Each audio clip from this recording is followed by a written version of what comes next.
Bienvenue sur cette vidéo sur la vie en autosuffisance. La vie en autosuffisance consiste à produire ses propres ressources, à réduire ses déchets et à vivre en communauté. L'une des premières étapes pour vivre en autosuffisance est de produire sa propre nourriture. Cela peut inclure la culture de son propre potager, l'élevage d'animaux pour la viande et les produits laitiers, et la pêche. En produisant sa propre nourriture, nous pouvons nous assurer que ce que nous mangeons est sain et exempt de produits chimiques, tout en réduisant notre dépendance aux systèmes alimentaires industriels. La production d'énergie renouvelable est un autre élément important de la vie en autosuffisance. Cela peut inclure l'installation de panneaux solaires, de turbines éoliennes, de chaudières à bois ou d'autres sources d'énergie renouvelables. En utilisant ces sources d'énergie, nous pouvons réduire notre impact sur l'environnement et dépendre moins du système énergétique traditionnel. La réduction des déchets est un élément clé pour vivre en autosuffisance, car elle réduit notre empreinte écologique et nous permet de vivre plus simplement.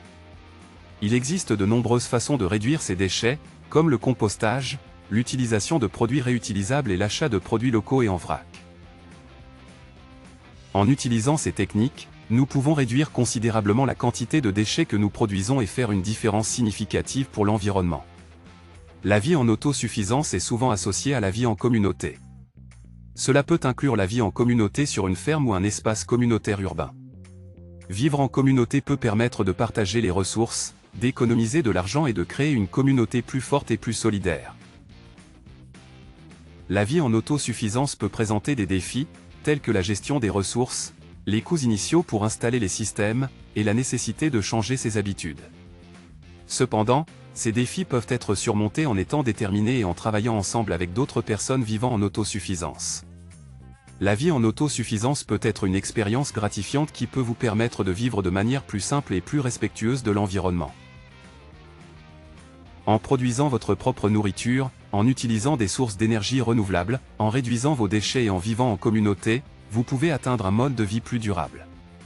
Nous allons explorer les avantages et les inconvénients de ce mode de vie alternatif. Tout d'abord, examinons les avantages de la vie en autosuffisance.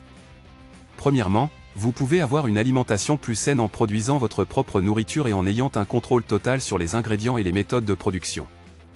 Deuxièmement, vivre en autosuffisance peut vous permettre d'économiser de l'argent à long terme en produisant votre propre énergie et en réduisant vos déchets. Troisièmement, cela peut aussi réduire votre impact environnemental en utilisant des sources d'énergie renouvelables et en minimisant vos déchets. Quatrièmement, cela vous permet de vivre de manière plus autonome et indépendante en dépendant moins des systèmes traditionnels pour vos besoins en nourriture et en énergie. Et enfin, vivre en autosuffisance peut renforcer votre vie en communauté en travaillant avec d'autres personnes qui partagent les mêmes idées. Maintenant, passons aux inconvénients de la vie en autosuffisance. Tout d'abord, il y a des coûts initiaux élevés pour mettre en place les systèmes nécessaires pour la vie en autosuffisance, tels que les panneaux solaires ou les équipements de jardinage. Deuxièmement, cela peut nécessiter un grand changement de mode de vie et une adaptation à de nouvelles habitudes. En conclusion, la vie en autosuffisance présente de nombreux avantages, tels qu'une alimentation plus saine, des économies à long terme, une réduction de l'impact environnemental, une vie plus autonome et une communauté renforcée. Cependant, cela peut aussi présenter des inconvénients tels que des coûts initiaux élevés et un changement de mode de vie nécessaire. En fin de compte, la décision de vivre en autosuffisance dépend de vos priorités personnelles et de vos besoins uniques. Je vous remercie d'avoir regardé cette vidéo sur la vie en autosuffisance. J'espère que vous avez trouvé ces informations utiles. N'hésitez pas à partager vos pensées et vos commentaires dans la section commentaires ci-dessous. Merci à nouveau pour votre temps. N'oubliez pas de vous abonner afin de faire progresser la chaîne et proposer encore plus de contenu de qualité.